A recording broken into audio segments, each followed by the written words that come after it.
I never had money to be sat on and be like, oh well, if I say okay, for the next 6 months I can live off of that. I never done that. Do you know what I mean? I lived paycheck to paycheck. Do you know what I mean? Whatever money I've got, like that's it. Do you know what I mean? I was broke, bro. Do you know what I mean? Like I was broke. Like no other way of putting it.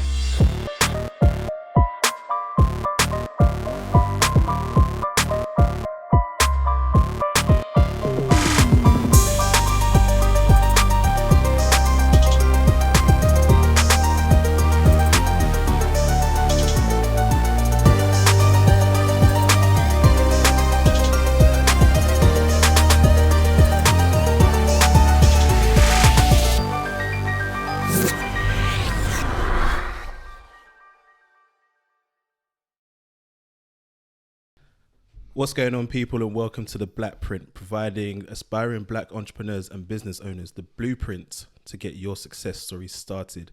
I'm your host, Darren, and today I'm privileged and humbled to announce I'm joined by a very special guest, Kasey Alexander from the Suit Group. Hello.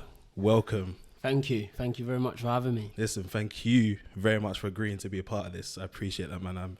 As I said to you kind of off air, I'm excited about this, and I'm glad to have you as one of the first people to be on. Good. So I really appreciate that, man. More than welcome. As I said, I'm very honoured to be that first person, for real. That's sick, man. So let's just start off. How are you? Yeah, very well, man. I'm amazing, bro. I'm amazing. The sun's shining. Hey, isn't it? Living. As long as I'm living, I'm living. Yeah, listen, that's what I say, man. That's my motto. It's literally, I'm living, I'm breathing. Therefore, there is technically nothing to complain about. For real. Do you get what I mean? Exactly. A lot of people like to complain the little things, but I try not, as you said, too blessed to be stressed, man. For real. And I try to avoid the stress as much as possible. But alas, we find ourselves here. So if you don't mind, for those that don't know, obviously who you are or what the Suit Group is, do you mind just running us through a little introduction, if you like? Yeah, of course. Yeah. So I started a business called the Suit Group just over 3 years ago. It's a business where we make tailored suits for affordable prices.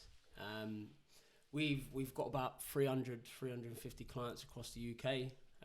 Grown it, as I said, from simply an idea to what it is today. So yeah.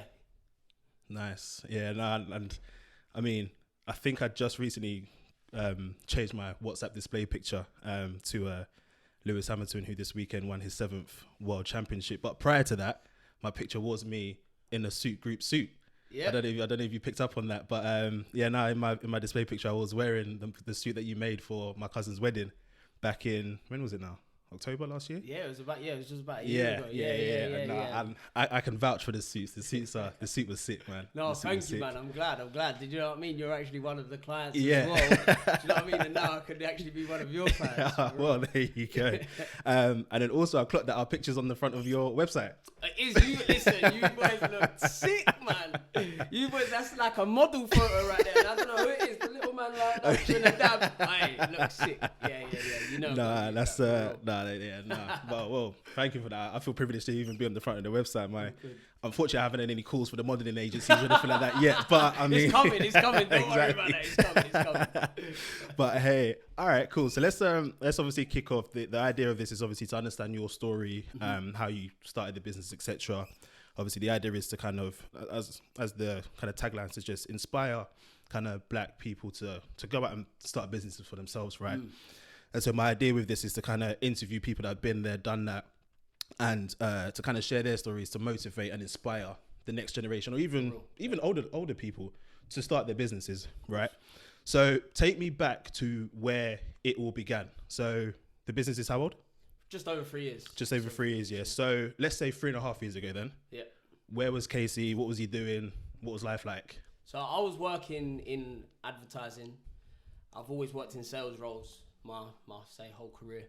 But I was working for an advertising firm, and I'd had the plan, the idea of the Suit Group in my head from probably 18 months before starting it. Yeah. And that idea came from, as I said, working in sales, being uptown, buying suits from like the high street retailers. Yeah.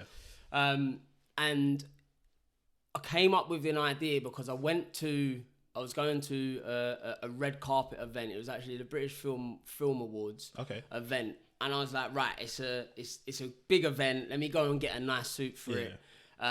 Went to, I won't say the name, but went to one of the main places where people go and buy suits who are, listen, I'm 26 now, I was 22, 23 at the time. Younger than me, you know. It's mad.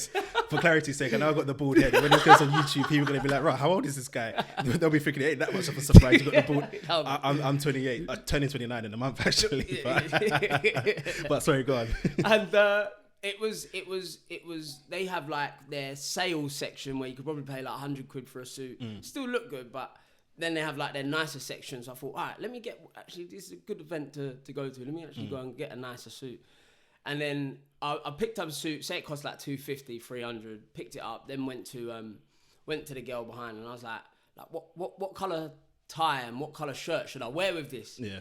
And she was like I don't really know, like sort of gave me this like bewildered look, and I was like, well, look, this is meant to be your arena. Yeah, like this is like, bless her, she was only a 16-year-old like part-time Saturday girl, so I get it, but for me as a consumer buying it from the brand, that's not acceptable.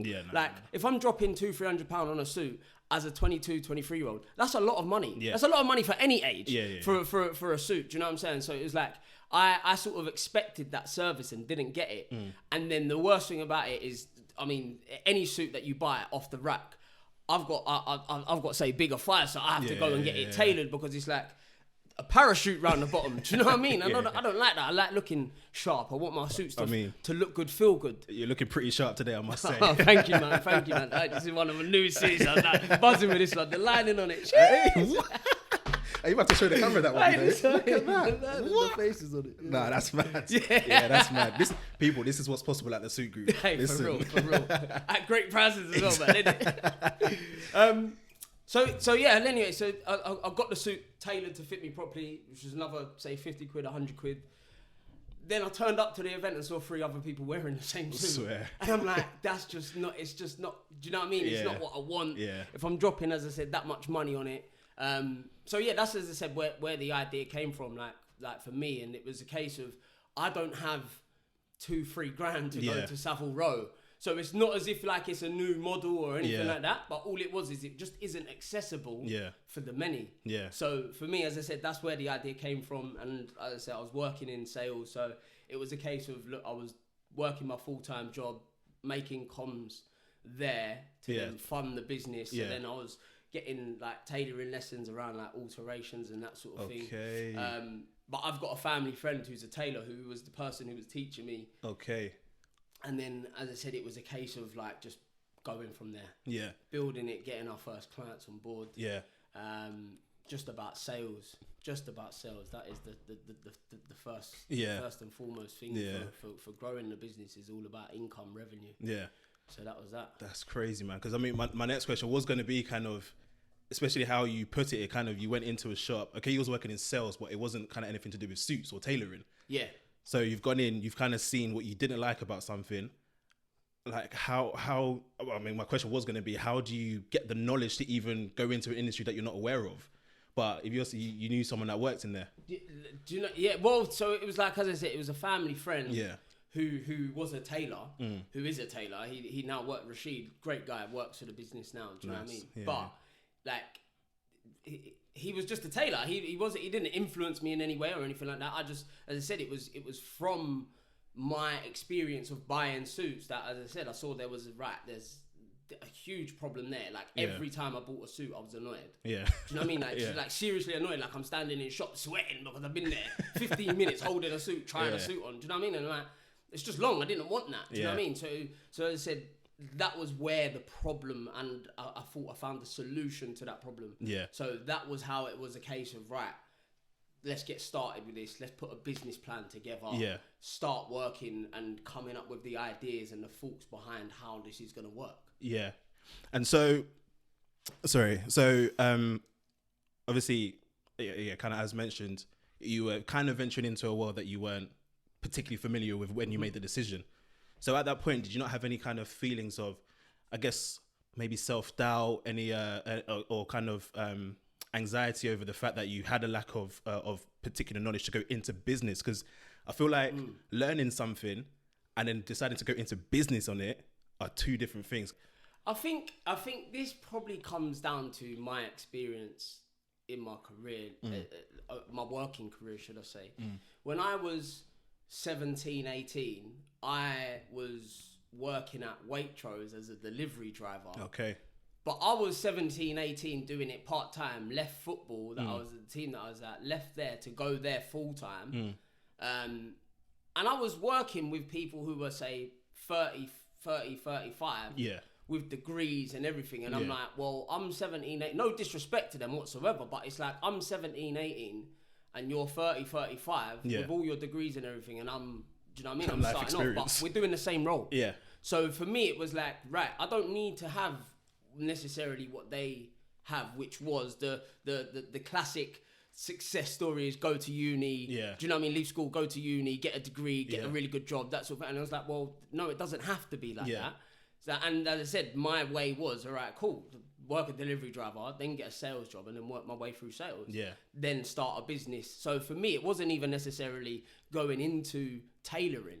It was more going into selling a product. Yeah. So as I said, I didn't look at it as, right, I'm going into something that's completely new to me. Of course it's completely new, but I just didn't allow my brain to really have those thoughts. Yeah. Because it's off-putting if I have those thoughts. Yeah. Do you know what I'm saying? So I tried to minimalize that as much as possible. Yeah. But don't get me wrong. Of course, there were times where it's like I had to learn from my mistakes. Yeah. So in like the research of the business, I went to 10 different tailors.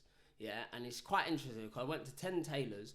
Some were in Savile Row, some were just in the city, some were actually locally, and 5 of them I went in a tailored inner suit, and then 5 I went in a tracksuit. Okay. Because I wanted to see, right, why is it that people are like, what do they do? How do they treat people? Yeah. How can they charge $3,000 for a suit? Like, what is it? Yeah. Do you know what I mean? And it was only by going to do that and doing that research, where, as I said, I ain't got no experience in buying tailored suits. Yeah. So it was by doing that sort of research that taught me, okay, cool, that's what you need to do. That's why they do that. And do you know what I mean? So it's things like that, of course, as I said, I have to go and learn for myself. Yeah. So having no knowledge around it was almost ignorance is bliss. Yeah. Do you know what I mean? And then it was a case of, right, let me go and find out about it. Go on Google. I researched absolutely everything that I needed to. Yeah. I was like, do you know what I mean? Like, I was probably getting in trouble at work more time because it was like, you're not doing any work. Yeah. If they search your browser history, you're already going to probably... They see suits on my web browser and like, yeah, he ain't working, is he? Yeah. So yeah. That's powerful, man. I think, spinning what you're good at and turning that and using that as your kind of funnel and your as the catalyst to move into a space that's powerful, man. That's I mean, I respect that, because even listening to that, I'm like, could I do that? But hopefully by the end of this whole podcast series, yes, I will be able to. Yeah, of course, 100% you can do it, man. 100% you can do it. Do you know what I mean? Like, I'm someone, I'm just such a big believer, and if you put your mind to it, then 100% you're going to do it. Yeah. And like for me, I still look at it and go, rah, that's me running this business. Do you know what I mean? Like, you know what I'm saying? That must be a nice feeling. It's a nice feeling, but it's as shocking as it is for anyone else who knew me back in the day. Do you know what I mean? No, that's sick, man. And so, okay, so you're in, we'll say the sales game, but you obviously sell suits, right? Yeah. How does your business model work? How does someone me to give away with a trick? So like you see me come up with the suit man. The suit man tomorrow. Don't watch that. But no, more so kind of like, how does someone get a suit from you? So it's right now we're actually working on the customer journey and how people approach us and everything, but like it really depends on whether you come through me, like you come through the Suit Group website, socials, LinkedIn, that sort of thing, whether you meet me out on the street or at an event. A lot of referrals come through. So it really depends on like the way into the business, and then it's a case of like we'll go and see our clients. So we go to our clients' houses, to their offices, sit down with them, design their suits. They can come to us. We've got an office, Liverpool Street. Okay. So as I said, it just really depends on whatever suit you're looking for. We just design with you. Yeah. Take all of your measurements. We import all of our materials from Italy. So we've got different material books excuse me, and that will, as I said, will probably take us like three weeks roughly to get all the materials in, make the suit for you. Then we'll come back, fit the suit on you, pin it in whereby needs be for any alterations. Yeah. Obviously do those alterations, then come back with a perfectly fitted suit, as obviously you know we've done for you. I was about to say, yeah, and your cousins for the wedding. Yeah, I was about to say I can vouch for that. Everything you just said is very true, and you do get a perfectly fitted suit. No, that's nice. So, just quickly, because you touched on you have an office in Liverpool Street. Mm-hmm. Why? So the office in Liverpool Street, it's really for credibility as a business. We, as I said, like we go to our clients. So if in a month I'm seeing say 30 meetings, I'll probably go to 27 of them. 3 of them will probably come to us, if that. Oh, really? Yeah, it's not that many. So it's not even necessarily having an office that people come and see us all the time. But for the sakes of, as I said, those 3 people, for the sake of you go and search us on Company's House, and do you know what I mean? Like, it's just credibility as a business, and this, I'll be honest, this is where I feel black people need to understand, right, to get to a level where the top execs are. Yeah, there's things that we've got to do that are basic. Yeah. That we're not doing. Okay. And it was a case of, as I said, researching, right, what is it that the top people are doing? Okay. That I was like, right, okay, how do I get there? Yeah. And that's where it's like, as I say, I see the business, we're growing at a rate where I pinch myself at times. Do you know what I'm saying? Really? Yeah. For real. Like, there's a lot of things happening with us. Yeah. And it's now like I saw the potential and now it's happening. Yeah. Do you know what I mean? Now it's happening. Man. So as I said, it's like it took for me to make the mistakes. Don't get me wrong. Do you know what I mean? I made plenty of mistakes, as in you touched on about in terms of tailoring. I had to remake so many things for people. Yeah. Do you know what I mean? When we first started off, I was making suits and making a tenner profit, if that. Yeah. More time was making a loss. Yeah. Do you know what I'm saying? So it was never a case of, right, we're just starting and then all of a sudden, bang, we're amazing. Yeah. No, like we went through a hell of a lot of failures and remaking things and doing things wrong and doing things over and over and over. Yeah. To be able to get to a point where I can go now, right, if I come and see you, I'm measuring you up and making you a perfectly fitted suit first time, bang. Yeah. Do you know what I mean? Like that's what it takes. Yeah, that's mad. And so in terms of, we'll quickly touch on the kind of rate of progression, if you like, in terms of the business. So you said you've got about 350 clients now. We've had about that. That's like what, one every couple of days over the span of the Suit Group's lifetime, right? Yeah. So I guess presumably talk to me about the journey of getting there. The kind of, did it start off slow for a while, grinding, and then bang, or did you very much kind of, you had a steady flow of clients at the beginning? So do you know what? This is where I'm like to people, if you think it's going to happen overnight, then you just need to have a real look at yourself. It's like, nothing is happening overnight. Yeah. And like, this is why I'm saying it's shocking. It's for me to be owning this business. It's because of who I was, say 5-10 years ago. Yeah. So the people who knew me and have like grown with me, you would have known me starting off as someone that's not necessarily you want to be associated with. Really? So it's a case of, right, me going from that person to, okay, I'm now selling suits, but I'm known like that. People don't, it's not like, oh yeah, I'm making cakes and just take a chance, go on, it's just a cake, it's a fight. Yeah. No, this is people making an investment in themselves, do you know what I mean? Yeah. So it was like, I had to get people's trust at first. And that when you first start a business, bro, we sold 10 suits in the first 6 months. Really? It was hard, man. Yeah. So slow, so slow. And I always said, it was like, I don't have a business until people buy from me that I have no relationship. Yeah. I don't want to sell to my cousin. Yeah. I don't want to sell to my best friend. Nah, that's like, you're buying because you know me as a person. Yeah. I want you to buy because you want the product, you want the brand, you want the business. That's what I want. Yeah. As I said, that was it. So it took, I'd probably say, a good 6 months before I started getting inquiries from people that, as I said, I had no relation to. And obviously, like, I was still the first. I went full time after a year. So I was about to ask you, were you working still at the start of it? So I was still working. Do you know what I mean? So it's like, this was it was always in my head, my main hustle. But day to day and what I was doing with my hours, that was 100% the side hustle. Yeah. Selling suits was a side hustle. Yeah, Do you know what I mean? So it's like, I wasn't able to say, right, 9 to 5, pick up the phone, start banging calls. Do you know what I mean? I couldn't do that.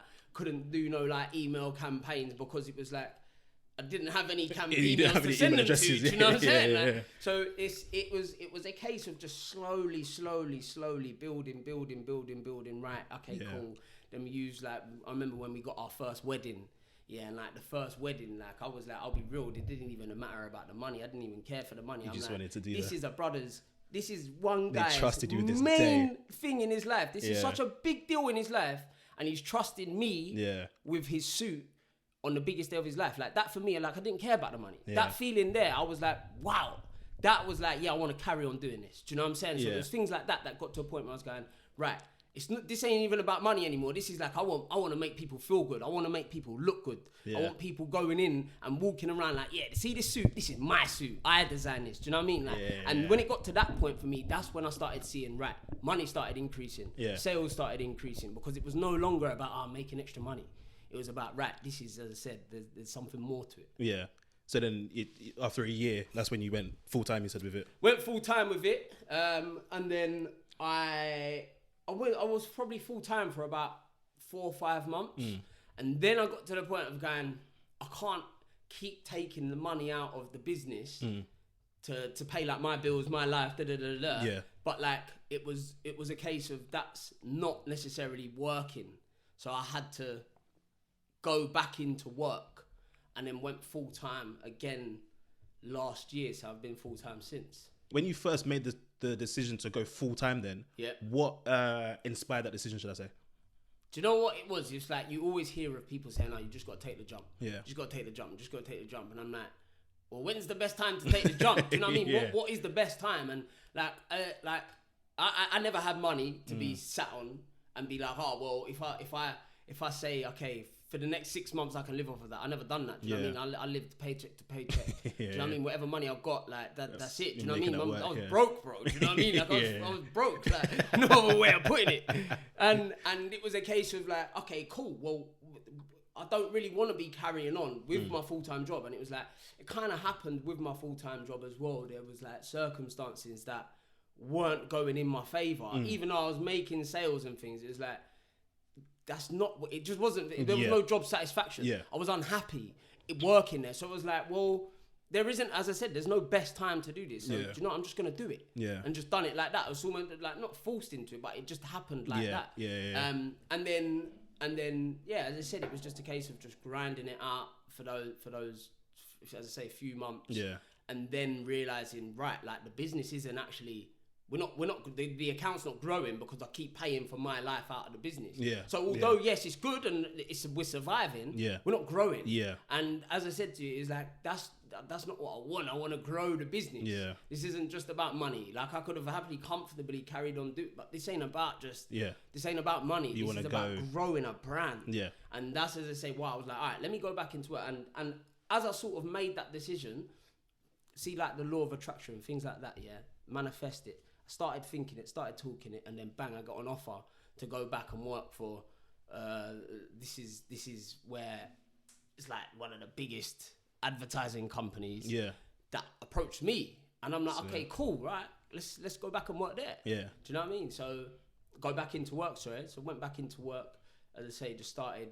Like I probably took the piss there because it was like you just knew that. I knew they knew as well as I knew that really and truly I didn't want to be here, but I'm gonna be here. But the thing is, because I could make sales, because as I said, like sales is my trade. As a builder, blaze bricks, and do you know, sales is my trade. I've learned sales. Like I do NLP, neuro linguistic programming, is how people interpret information, like all of these things. So when it comes to selling advertising, I know that's my game. I'll walk into that and make deals. Like I know I will. So it was a case of when I went back in there, it was like, right, cool, I know I'm going to make comms. I know that. And because I had that confidence and then was able to do it, I was like, right, that allows me that sort of, right, I'm going to leave at 4 o'clock and because I'm going to bring 10 bags in the next day. And you're not going to say anything because I've just done that. Do you know what I'm saying? And it's like, listen, that sounds very cocky, but if you work in sales, that is the attitude of a salesman. Do you know what I'm saying? And it's like, One of my closest boys works in sales, and he said something similar. Like, Yeah. if you bring in the money within reason, exactly. no one chat to me. Yeah, for real. Yeah. Listen, if I'm not bringing in deals, tell me you're leaving at 5:30. Yeah. Do you know what I mean? But if not, then I'm gonna go and do my meeting at 5 o'clock to make suits. Yeah. And then make more money there. Do you know what I'm saying? Like, Yeah. that's just the way it is. So yeah, as I said, like that was a case of carried on doing that.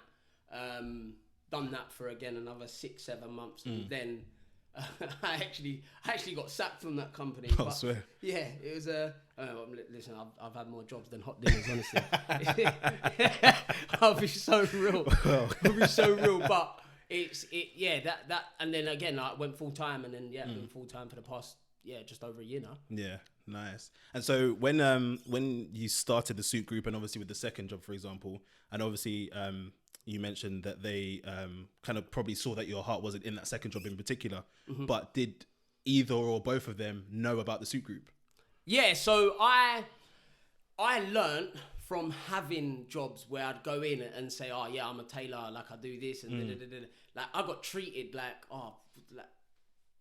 not treated badly, but I wasn't treated as like part of their team. Really? So it was very cliquey in a lot of businesses that I've been at, where it was like cliquey in terms of you've got your own thing going on. We're not really gonna talk to you the way that we would talk to other people. Which is fine, I get it. And that was down to me. That was also me. It wasn't necessarily them. That was also me. It was me not going to the pub and having drinks. Do you know what I'm saying? Like, it was also me. That's important to them, innit? 100% it is. And like you need that. Yeah. You need that when you're building a team. You do need that. So I get why businesses thought, oh, he's a cancer in his team. Let's get rid of him. I get it. Do you know what I mean? No hard feelings to any of my old managers, innit? No, don't worry about that. It is what it is. Nah, I hear that, man. And so, okay, so obviously, one thing that I particularly like about your business, and one of the main reasons I wanted to get you on involved as well, is because I feel, especially during like Corona, for example, a lot of people may or could perceive that it's easier to go into a service-based business, whereas yours is a product-based business, if you like. I'm not saying that it's easy to run a service-based business. I mean, in terms of like startup costs, etc., it's generally there's less barriers to entry, effectively. Yeah. So I say all of that to say so obviously you had to go out and source tailors, material, etc., all that type of stuff. How does that even work? It's market research. It's spending time on Google and just going through like pages and pages of links and do you know what I mean, and changing your search to find exactly what you want. Okay. And it is literally just research. Yeah. That is it. It's just time taken, spent on the internet, talking, like picking up the phone, ringing different countries, just speaking to like industry people, and just going like, what do I need to do? Do you know what I mean? Like, and one thing I've found is successful people want to help other people. Yeah. Like, it's more so in your head that you're going, oh, no one's going to help me. No, who am I to? Nah, people will help you. Do you know what I mean? People will help you, but you've got to make that first move to put yourself out there. Yeah. Do you know what I mean? Yeah, no, that's the key thing. I particularly, because obviously before kind of this pod, working full-time, whatnot, but that's something that you hear in terms, because I was in the accounting industry, right? Mm-hmm. That's something that you hear. It's like, for some of the firms that I was at, a lot of the partners, for example, they were actually willing to take the time and help people, but a lot of people were just scared and frightening themselves to just build up the courage and go and ask a simple question. But with me, I feel like I've never really had that issue. I think my thing is personally just kind of, oh, but what if it doesn't work and all that type of stuff? Do you get what I mean? I get you. Yeah, no, that's. But what if it does work? This is the what thing. If it does work? This is the thing. You see? Yeah, no, that's the attitude I have to take. Because I'm quite an optimistic person in life. That's the thing. But then I guess there's always that one thing that sometimes you're kryptonite. You get me? Yeah. Of course. But yeah, I think that's. I think that's it. Listen, I think that's a very good way to be. Do you know what I mean? It's like be optimistic, but also know when to be real as well. Yeah. And having that balanced. Probably more tip to the optimistic side, but do you know what I'm saying? Like having that balance and being able to just check yourself and check what you're doing and evaluate what you've done. Yeah. To know, okay, what's right, what's wrong, what do I need to do better? Yeah. Definitely, I think that's what brings more success than saying, oh yeah, I'm gonna go and make £1 million before I'm 30. And yeah. It's like, do you know what I mean? Like, alright, cool. How are you gonna do it though? Yeah, do you know what I mean? Yeah. No, that's mad. And so my next question was going to be kind of staying to the kind of tailor side of things as well. So you said you went out and you spoke to like 10 different tailors or so. Yeah. So at the moment, do you kind of use exclusively one, or is it? Was that sorry? Do you use exclusively one tailor and you got your friend? So yeah, so Rashid is he's great tailor. He's got over 40 years experience. Worked in Asia, Italy. He also has tailors himself. He owns tailors across London. Okay. And so how it works is like, this is where we have an SLA, which is a service level agreement with him. Yeah. So so he gets paid like as a contractor per suit. So obviously it really depends on how many suits we sell in a month as to how much he makes. But because he owns his own business as such and his own tailors, then as I say, like that's how we're able to pay him per suit. So we don't necessarily have overheads. Yeah. And that was a key thing for us to even survive the past year, 2020. Yeah. Do you know what I mean? Is not having overheads, not signing up to saying, okay, we're going to pay you for the price of making 25 suits a month. Yeah. When we don't know we're going to make the sales or... Yeah, exactly. So that's kind of like, almost like drop shipping. Almost like drop shipping, isn't it? In the sense of you pay the cost when you make the sale. Yeah. Of course. And listen, I think that came from when I started a business, I didn't have money. Do you know what I mean? If I had money, I would have been able to get a much better rate for the materials that I'm buying. Do you know what I mean? But I can't. So, okay, I've got to pay a more expensive price for for the material to make one suit. Yeah. Do you know what I mean? Like that's how, like, if I was printing a design on a t-shirt, I'd go and buy 1,000 t-shirts, and then print that, and it would cost me literally 30 pence to make. Yeah. Do you know what I mean? And then sell them for £20, you're making huge profits. Yeah. But unfortunately, I can't. Do you know what I mean? I didn't have the money to go and do that. Yeah. So that's how it was. Yeah. And speaking to obviously your family friend that makes the... Sorry, what was his name again? Rashid. Thank you. Speaking to Rashid, so I've actually recently had a conversation with a friend who was telling me a horror story about basically going into having a verbal agreement with them in regards to services, if you like, and it basically getting tits up, and then the relationship kind of severed, etc. So now I'm always just interested whenever I hear someone say, okay, I've got not necessarily into business, but I've got an agreement with. How important do you think it is, even if it is a friend, to have an agreement in place? Bro, if you're not signing a contract, I ain't working with you. Period. It's that simple. Do you know what I mean? Like, it's that simple. Like, when it comes to this business, I don't care who you are, family, friend, no one is messing this up for me. No one, period. No one. I'm making sure of that. And if it takes a contract, cool, then it takes a contract. And if you feel a way of signing a contract, then I ain't working with you. Yeah. Do you know what I mean? Yeah. Like, it's cool. Yeah. Because the risk is not worth it. Yeah. The risk isn't worth it. And the contract at the end of the day outlines exactly what you both want. Yeah. You're not going to sign something that you're not happy with. Yeah. Do you know what I mean? So that's where you've got to negotiate your contract. Yeah. I feel like in that situation as well, there could be a lot of, I guess the animosity might stem from, especially if you have a contract, from something happens and then you're flexing your rights within the contract, and then a friend might turn around and be like, Ross, you're actually doing this. Yeah, listen, I get it. I do. I hear you on that. And it's like, I actually hired one of, like, a good friend of mine. Yeah, he was an investor in my business, and it didn't work out for whatever reason, but it didn't work out. He actually came on board, made sales, done good things, actually, like, helped the business. Yeah. But it didn't work out in the space of, say, 4 months. But we signed a contract. Yeah. And not one point did either of us go, oh, well, that's in the contract. And do you know what I mean? Like, because that is where it would be like, what do you mean, man? Like, that's where it becomes animosity between. Forget the contract. As friends, you're causing animosity. Yeah. So it was like, we didn't do that. Do you know what I mean? And we then verbally agreed how we then go about this, even though the contract said that is the way that you.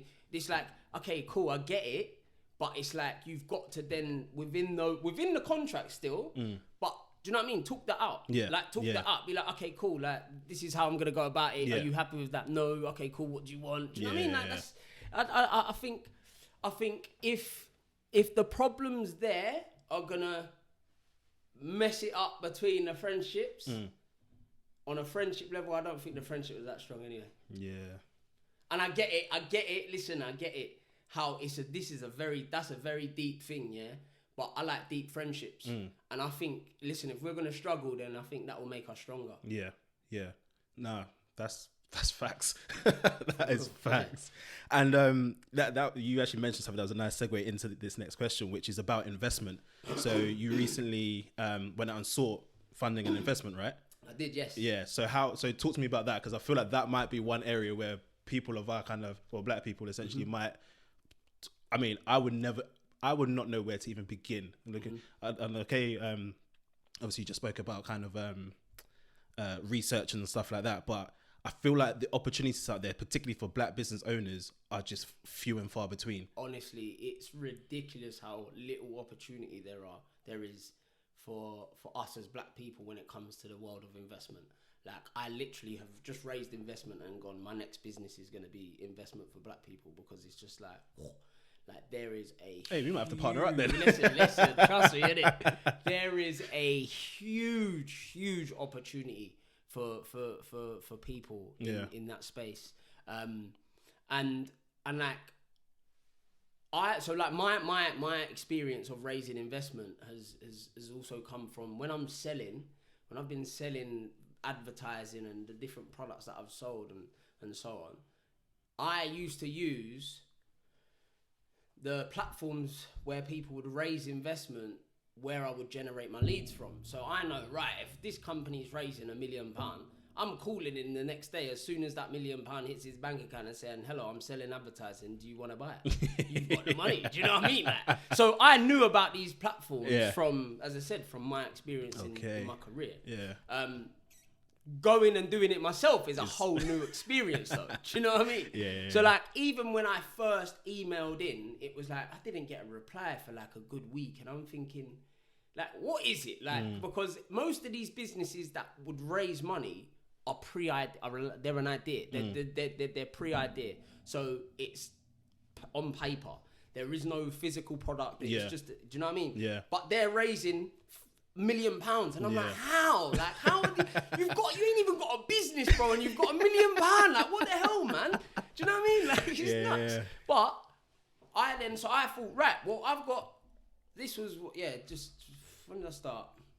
Say August, September. I started doing this, and I was actually going to raise money at the start of 2020. After, as I said, I parted ways with my friend who, as I said, was an investor. I thought, no, investment's the way forward. I know it is. So from about August this year, 2020, I started making inquiries, started, as I said, emailing, putting applications in. And there were two businesses, two platforms, I won't say the names, that are probably the main businesses who I applied to raise funding through. And the platforms themselves are purely just a hosting platform. So they themselves have contacts who are members of their website, who they then will send like email shots out to, where they can then put, say, anywhere, I think it's like between £100 to no limit on the amount they can invest. So I thought, that's great for us, amazing, happy days. We've got nearly 3 years experience. We've got 3 years trading history. People know of the brand. We're starting to, get a little bit recognised. And cool. Didn't get a reply for a week. I was like, all right, happy days, sick. And then emailed the other one. They was like, oh yeah, we'd really like to run your campaign. I'm like, yes, amazing, sick. She's like, but you got to do it through our sister company. I'm like, what? Why, man? Like, what do you mean? Like, anyway, sent me to this sister company. I'm like, oh, hi, like, I set up a call with them. They're like, oh yeah, like, had this big old meeting and everything, like, and then they was like, we think your campaign's gonna work, but you've got to pay us $5,000 up front. I'm like, sorry, bro, like, I'm raising money. I don't have 5 bags. Like, take the 5 bags from the money that I raised. Do you know what I mean? Like, I didn't even realize it's that much of a fee. Like, you man are trying to extort, man. Do you know what I'm saying? But it was so. As I said, I was like, well, I'm not doing that. So then went back to the first company. I was like, look, can you just have a look at my campaign? Like, have a look. Do you know what I mean? Like, sort of forcing it down their throat. Like, I found this guy's number, like, just hounding their one manager who basically says yes or no. Just hounding him. I was like, all right, sweet. Like, he was like, look, our audience is more around tech, not fashion. Okay. That's why I didn't get back to you. Then I'm like, all right, cool. Then you should have just said that to me. Do you know what I mean? Just say that to me. But cool, that was that. And then I was like, do you know what? I've got enough of I say enough. I've got a little bit of a following on LinkedIn. Yeah. Because that's where I generate revenue. I've got clients who are very wealthy. I know people that I'd be able to go to. Let me just do this myself. Really? Yeah. So I started. I've created my investment deck. Do you know what I mean? Put all of that up. Done the like cash flow forecast for the next 3 years. Done all the like the black and white work that I call it, all the admin. Then started putting posts out on the first day, like raised 10k. Do you know what I mean? And it was like, like people are okay, cool. People are actually onto this. So that first week, like we got up to, it was like nearly 28k, which was sick. And then it was a case of like, all right, cool. Where do I go now? Like, so our target was 100 grand. Yeah, that was our target, is to raise 100 grand. And as I said, I'm going 100 grand. To me and you, listen, I'm going 100 grand. That's big, brother. You mad? But in terms of business, 100 grand is nothing. Like 100 grand goes, like people like McDonald's dropped 2 million on a one campaign. Do you know what I mean? On an advertising campaign. Yeah. So 100 grand is nothing. So, but obviously to a small business, it's huge. So it was like, right, okay, like I just need to get there. And not like, and as I said, it was just a case of like sitting down with investors. Loads of meetings, like that in itself was basically a job. Like I didn't even sell suits. Like it was just a case of just running the investment campaign. And yeah, as I say, like we got to a point now, like we never reached our target. I'll probably raise funding again in the new year. Yeah. But the funding that we did raise, it's allowed us to. Do you know what I mean? It's allowed me to go. All right, cool. Like I'm planning. Like we've got a campaign going out on billboards very shortly. Yeah. We've got new website coming. We've got like new suits for models and all of these things that have happened, and it's just like, as I said, that's where I'm going. Right, this is no longer potential, and this is happening now. Do you know people see the vision as well. Yeah, and people are believing on it. And like we've just signed up, like the biggest deal without fail is we've just signed the deal with Wycombe Wanderers, football club. So we're now the official tailors for Wycombe Wanderers, and we'll be finishing their suits in the next few weeks. So it's like things like that people are clocking onto and going, what, like, who is this firm? Like, the Suit Group, and no one's heard of it. But the name, our brand name, is like, it's getting out there. Do you know what I mean? So as I say, it's just one of those things where it takes time, but it definitely happens. Yeah, no, you quite nicely preempted my next question there, or my next topic, if you like, which was the Wycombe Wanderers deal. So first of all, massive congratulations on that, Thank man. you. That is, I mean, when I saw that, I was like, rah, that is mad. Like I said, to me, these things, I'm just like, I wouldn't even know where to begin. To get what I mean? But you must feel amazing. That really does. It does feel amazing, man. That's like, as I said, that feeling of making a man's wedding suit. That's again another one where I'm going, do you know what, Case? Well done, lad. Well done, mate. Do you know what I mean? Like looking at that lad here, that's nuts. That's crazy. So with that one specifically, how did that one come about? So like with say sponsorship opportunities, there are many, like there's actual people who work for the clubs who will seek sponsorship opportunities with the people that they feel like their club fits in terms of like branding. And you know what's funny about that? That's actually a job I was very interested in getting into, being like a commercial, having a commercial role within a football club. Honestly, for real, like they have such an interesting role. Like, the guys at Wycombe as well, and they're great people. They really, really are great people.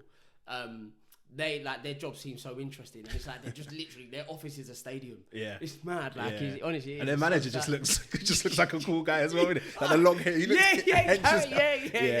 he's got size on it. You know what I mean? You know them older guys. Like, I don't even want to mess with you. Still, like, I'll make a suit perfect. I'll get it right first time. There's no issues. Don't worry.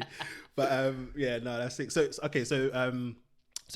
how did the deal come about? So they actually sent me a message through LinkedIn again, but that came from raising investment. The raising investment posts that I was putting out were gaining some traction that they then picked up on, saw who were. They was actually following us for a while. Set up a call, had a call with them, explained like our suits and that sort of thing. And honestly, like that call, they were like, we've got some of the biggest names in the suit game, and I'm like, we beat that. Like I'm taking it as we beat them to this contract. Do you know what I mean?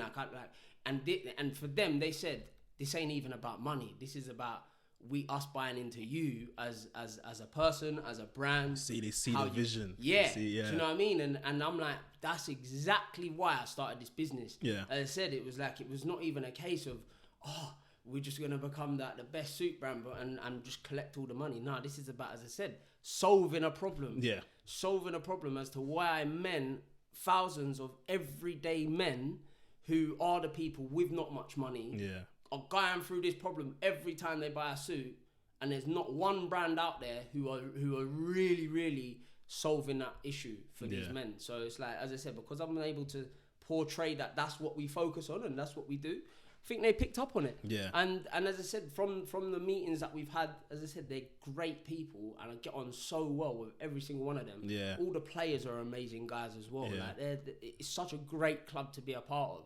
And as I said, that's what I feel makes this deal even more special. Yeah. Is that how great the people are and the way that we work together. Yeah. It's like they've got my best interests at heart. Yeah. They want me, they chose me because they want to help me. Yeah. Do you know what I'm saying? And I'm so grateful for them.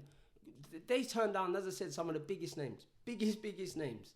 And they chose a super. Yeah. No, that's sick, man. And so we are well, again, sorry, I can't move on without just saying congratulations on that again, man. No, thank you, bro. I hope that leads to more opportunity and as we said, kind of the word of mouth aspect of things and stuff. Yeah, I think, and the quality of your suits, bro, I'm sure you'll get that will lead to big things, man. I mean, that is a big thing, but that will lead to bigger things. You get me? Definitely. Listen, we've already seen like the inquiries that have come in, the type of person, like in terms of job role and like status and all of that sort of stuff. It's interesting to see from a deal like that how we then, as I say, get the inquiries in. Yeah. All right, cool. So given where we are right now, obviously coronavirus is the forefront of kind of everyone's minds right now, and obviously it's been a tough year for a lot of people, and particularly a lot of businesses. Mm-hmm. How has the suit group fared in that period? How have you done, and how have you managed to overcome coronavirus? So it's quite a tricky thing to deal with as a business person. It's no one planned for this. Do you know what I mean? And when March came, like I thought in my head I was on top of the world. Yeah, like where I was, honestly, I'll be so real. I created this bubble that I was just like the best thing since sliced bread. Like the business was, sorry, not me myself. The business was the best thing since sliced bread, and I'm living it. Yeah. And then they was like, yeah, we're locking down, and I was like, nah, we're Britain. Do you know what I mean? We're not going into no lockdown. That's it. You can't do that to us. Do you know what I mean? Like, all right, I get it with other countries and not us. Then bang, when it happened, I was like, Rod, you know what? Like, as I said, where I was on cloud 9, and then this just happened. So it was like for me myself, I think the hardest thing was dealing with it personally. The hardest thing was dealing with it personally. Like for me, as I said, this became my everyday thing. Like I work 7 days. Do you know what I mean? Because it's not work to me. Yeah. It's life. Yeah. Do you know what I'm saying? So dealing with it personally, I think was the hardest thing. Dealing with it as a business, as I said, we didn't have no overheads. Yeah. So it's like I didn't necessarily. We just stopped getting money in. Yeah. Do you know what I mean? There wasn't, I'm still paying out for things. I still had to pay, as I said, I think dealing with it personally, because like I dealt with like moving out of I lived in a banging flat. I had to move out of there. I didn't want to take no grants, no loans, because I was like, why am I going to put my business in debt for something that's not even my fault? Like I don't want to go into debt. Do you know what I mean? This is a pandemic. And it's not going to last forever. Yeah, exactly. Yeah. This is a worldwide thing. I didn't cause this. Do you know what I mean? So that was, as I said, hard to deal with, but we actually felt the effects of this probably a month before the UK, like the rest of the UK, because Italy is where we get our materials from. So as you can imagine, like Italy went into lockdown, and do you know what I mean? They were one of the worst affected. At the beginning, innit? Yeah, and it was like, so from probably mid-Feb, like a good month, we was like, well, our materials are getting slower and slower, and it's like, God, like some people saying, oh yeah, this the fabric mill who make the fabric, they're not open. And it's like, what do we do? Do you know what I mean? So it's sort of, as I said, felt the effects of it, and then it was a case of, right, so all of my clients, this is one thing I have to say, is I am so grateful for having such amazing clients. because every single one of them was so understanding. Yeah. And was like, don't worry about it. Do you know what I mean? Like, I probably had about 30 suits to make. Yeah. Like, they were wedding suits, business suits, funeral suits, and it was like everything got stopped. Yeah. Everything got stopped. So it was like, even though everyone was understanding, in my head, I'm going, this is terrible. Like, I've let my clients down. Like, I hated it. Do you know what I mean? And as I said, I think that's what it was. That's why it made it so hard for me to deal with, because it was like, I don't like letting people down. Do you know what I mean? I don't want, if I'm making you a suit, I want you to feel good. Do you know what I mean? From not just the product, but the experience you have with the suit group as well. So I think that's the passion coming through, innit? For real. So from March till June, we, do you know what I mean? Shut up shop. Yeah. Absolutely nothing. And then I think, what was it? Whatever they said on, you could go to the park or something, which was the first like sort of allowance out. And I was like, what? I can go to Tesco, pass someone picking up mushrooms, but I can't go in their house and sell. Nah, like, no, like, I'm going to sell my suits. Do you know what I mean? Like, stop this, innit? So, as I said, opened up the workshop again. Rashid started making suits. I started going out and seeing clients from June 1st. From, as I said, when they said, okay, you can go to the park. June the 3rd, I got an inquiry for 13 guys for a wedding. Do you know what I mean? And I'm like, well, happy days. I'm going to do them. Do you know what I mean? I'm not necessarily... And so from June, I've carried on as normal. Do you know what I mean? I have. Like, even throughout the past few weeks, carried on as normal. People, I think, we now know more about the virus. So people are going, well, you can come and see me. Do you know what I mean? I need my suit. Do you know what I mean? The wedding's going to happen next year, but I need my suit. So people are also helping out, going, I'm not going to wear the suit for another 3-4 months, but I know it's going to help you out. So come and do my suit for me now. You know what I mean? So they just better make sure they don't put on any quarantine weight. Yeah, for real. No, that's it. No, fair. At least it was good to hear that you've managed to obviously come through it, and obviously as they say, what doesn't kill you makes you stronger type of thing. It definitely does. So and so talk to me about, earlier on you mentioned mistakes and stuff. So talk to me about kind of some of the mistakes you made and how you learn from them, and how important you feel is to be able to learn from mistakes. I think if you fail, you'll learn so much more than when you succeed, and that purely comes down to, I go off of the feeling of what that failure brings. So if I fail, it makes me feel like, what did I do? Like, I analyze it and go, what did I do to make that failure? And it's going, okay, I'm not going to do that again. Or I'll go, right, there's parts of that worked, but necessarily that's what I don't need to do again. Or I need to do that better. And it's just analyzing it. But like, some of the mistakes that we made, as I said, was like measurements. Making sure, like, when I'm measuring a fire measurement, am I measuring the lower fire or the top of the fire? Do you know what I mean? There's probably a difference in 1 or 2 inches, but that makes a hell of a lot of difference when I'm making them. Do you know what I mean? Yeah. So it's the measurement. It's the, as I said, remaking suits again. It's turning up to people's offices when, do you know what I mean? I should have turned up to their house. Just little things. Like, I've done. There's so many things, and it's like I've done that. Like, I've got clients who I know where they live and I know where they work, and then it's like I've turned up to his office. Because it's a Tuesday at 1 in the afternoon. You expect and he's like, I'm at home, mate. It's all right, cool. Do you know what I mean? Yeah. Can't go there. Sorry. You know what I mean? Like, I've honestly, it's like I've turned up to people's houses and got I've left the shirt at home. Do you know what I mean? It's like it's but where that's happened, it's happened because I've been grafting for that much, that the little things I'm going, and then that's when I have to say to myself, take a day off, relax, because you're getting things wrong. Do you know what I mean? And there are things that you shouldn't be getting wrong, and most of the days I wouldn't ever get wrong, but I'm getting them wrong because, do you know what I mean? You start getting burnout, start working a little bit too hard. So it's like I've also had some serious mistakes where it's like I've like not even quality checked the suits for this guy, and the reason why I didn't was because I was measuring up in an office, and when I was doing the whole office, I got carried away with like, oh yeah, I'm gonna do this whole office, I'm gonna do the whole office. That I forgot that I had a meeting at 6 o'clock. That I needed to go back to the workshop, pick up his suits, check them to make sure that they're all good and all pressed and everything's all nice. And then just went to pick them up, gone to his house, and I'm like, oh, like, this ain't pressed. Like, do you know what I mean? And it's little things like that, and I don't want that. Do you know what I mean? I've got to make sure that these are all on point. So as I said, it's making those mistakes. Like, now, if I'm coming to you, I'm coming to your house with a nice hanger, a nice suit bag. Do you know what I mean? Your That's what I suit's got. pressed. Yeah, do you know what I'm saying? That's what I got, yeah. It's as I said, you have to go and make those mistakes. And the reason why I can even talk about it is because people know that you've got to make mistakes. Yeah. For them to trust you. Yeah. Do you know what I'm saying? Like, if I would have gone into someone and like who I've never met, or they've had a referral from someone who I've made a suit, and I just go, oh yeah, like we've never made mistakes and we're the best at making suits, they'd look at me and go, no, do you know what, get out of my house. Yeah, you know what I mean? Like, it's not like that. So you have to make mistakes to succeed. And you I think what's that Phil Knight quote? If you're gonna fail fast, so that you can learn from it and move forward. It's a good one. Yeah, no, I do like that one. First attempt in learning. There you go. Yeah, there you go.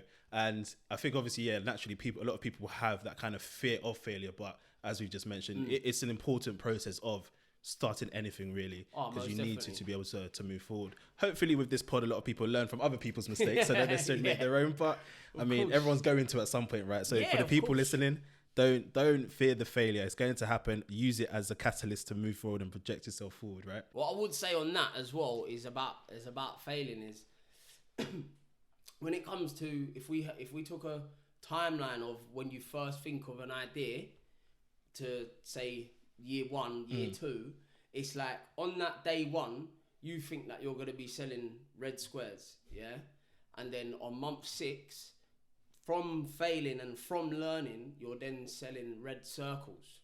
Yeah. On year 1, you're selling green triangles. Yeah. On year 1 to day 1, you don't even realize that you're selling something that's a completely different color and a completely different shape. But you only learn that as you go along. Yeah. So it's like you only learn those lessons by failing. Yeah. Do you know what I mean? That's what it's all about. You've just got to get started. You just got to throw yourself in. Just crack on. Make the failures. Listen, every battle that you've faced so far, you've won because you're still here. Yeah. Do you know what I mean? So it's like you've just got to have a positive outlook on failing, and then the failure becomes a lesson. Yeah. Nah, nice. Well, that's a lot, man. That's an inspiring story, and I appreciate you telling me that. I'm gonna switch it up a little bit anyway. Probably put you on the spot a little bit here, but what's tell me something that you're too hard on yourself on. I think I'm hard on myself in every way. Like, I don't accept excuses for myself, and I think I'm probably, people would say I'm too hard on myself with that, but I see it as I've got to succeed, and I look at it as every day that I'm alive and I'm just wasting by not necessarily working, it's a waste to me. Whereas people will be like, yeah, but you need that time for yourself, and for me, I'm like, but this is my time for myself. I've got more time for myself by working. That's how I see it. Do you know what I'm saying? So people can say, yeah, you're probably being a bit too hard on yourself there. I think I look at success, and success for me is like, my idea of success is like, I want that to happen tomorrow, and I know it's not going to happen tomorrow, but I'm going to work like it's going to happen tomorrow. Yeah. So as I say, it probably gets to a point where I could probably reach burnout in like the next, I don't know, 3 years, probably quicker than people who are taking time. And I think that's probably a risk that I'm like willing to take, because as I said, I want that success that much. Yeah. And so that actually preempts my my next question. So one question I think I'm going to ask every guest is along those lines, because obviously, well, my tagline, or the tagline to the Blackprint, is providing aspiring Black entrepreneurs and business owners the blueprint to start their success story, right? And success to a lot of people means different things, right? And so if I was to ask you, what does success mean to Kasey Alexander, would you say it's kind of working as if I want everything tomorrow, or is there success? So I'll be honest. Like, when I was 21, I was homeless, bro. Yeah, like homeless in terms of I got kicked out my flat. My mum's gave me that tough love, like, you're a big man, you've moved out. Yeah, deal with it. And I was living in my friend's bedroom, like my friend's dining room. Yeah, his dining room was my bedroom. Had like his family photos around, and I just had a double bed in there. Do you know what I mean? But it was like, from going there to my dream was to just work for myself and pay Yeah. my bills. Yeah, because I was so low. Yeah. That now that dream to other people, that's normal life. They're Yeah. going, oh, that's dead. Do you know what I mean? But like as I said, I was at that point where I'm going, that's a dream for me. Yeah. And I reached that dream. Yeah. So, and I was like, I never want to feel that. I never want to feel like I've reached my dream again. So like now, my dream for me is scary. Like I'm going, I'm selling. If there's 100% of suits sold in the world, I'm selling 99% of that. Yeah, Do you know what I mean? Like that's my dream. So it's like, okay, how do I go about it? Well, I'm gonna open offices in every country of this world. Yeah. Do you know what I mean? Like that's where I'm going. Right now, that's scary. Yeah. Now that's success. Do you know what I'm saying? Yeah. It's nothing to do with, oh, I'm gonna buy a boat and live on a yacht and smoke it. Nah, man, I could do that if I have 99% of all sales coming through the suit group. Yeah. Do you know what I mean? So it's like me. I think I enjoy building brands. Like I've enjoyed this process. I enjoy every single day of doing what I do. So yeah, I think success for me, as I said, is around that. That's like the very top end. Yeah. But yeah, it's just about really living the dream, man. And the dream so far is, as I said, is working for this business, growing it, and I want to be traveling the country. I am traveling the country. I want to be going into other countries, opening offices, opening new clients, that sort of thing. So yeah. You're very good at preempting my next question, because my next question was going to be what's next for Kasey and the suit group. But I guess you kind of answered it there, right? It's just expansion. Yeah, it is. It's just about growth. It's purely about growth. Like I'm taking people on board. It's about growing the brand. We've got like advertising campaigns coming out, got a new website, as I said. It's all about like dealing with new people. We're getting quite a few inquiries from the US at the minute, so like I'd love to go to like New York and do what I've done in London. And like even just saying it and hearing myself say this now, I'm like, wow, that sounds mad. Right. Do you know what I mean? Like it's you know what's funny? Obviously, I'm not in your business space, right? But when I had the question down to ask you, in my head, I was expecting you to say kind of Savile Row or German Street or something. But I mean, obviously, you have to set your sights there, right? And I mean, why not US? Why not? Exactly. Do you get what I mean? Exactly that. Yeah, exactly that's mad. Listen, I mean, that's pretty much all the questions I have for you, man. That was an insightful, powerful, impactful conversation, man. I really appreciate that. I guess the very last question I have is, or it's not even a question, it's a request. Plug yourself. Where can people find you? Yeah, the suit group. So you can just find me, Kasey_suit group on Insta. LinkedIn, Kasey Alexander. It's where we get most of our information that we'll put out. The suit group, _suit_group on Instagram. See more photos and just stay up to date with like the latest news and see some of our powerful suits that we make. When you've got your agreement with the greatest club on the land, Man United, and you'd love to see it. I'll be there. Do you know what? I did think, I was like, see, I'm an Arsenal fan, and it was like, imagine if Spurs or Man U come through and like, don't worry about that.